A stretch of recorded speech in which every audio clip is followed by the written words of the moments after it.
We actually started collaborating with the Limerick EMBA on their international workshop 8 years ago. Originally, they wanted to focus on emerging markets, and so we scheduled the workshop in Brazil, Argentina, and then about 4 years ago, they decided to pivot and look more at developed markets, and also a theme of digital transformation, technology, innovation, etc. And where better in the world than Silicon Valley, right? And California for that topic.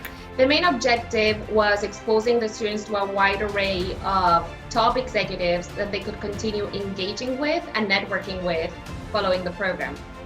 As a result of the time zone difference between Ireland and USA, it actually ended up being very positive because we could bring in speakers from Europe in the morning.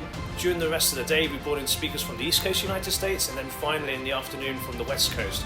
And it made it a very global program. Switching from live to virtual allowed us to open it up and invite speakers from all over the world. We still had a focus in the US, but we broadened the scope, and we ended up having speakers from Chad to Singapore to Buenos Aires. But I think again the diverse backgrounds that the speakers came from really made the days pass very, very quickly. So it's been really amazing to see how the connections were still being made, how students and speakers were engaging with each other across their laptops, really.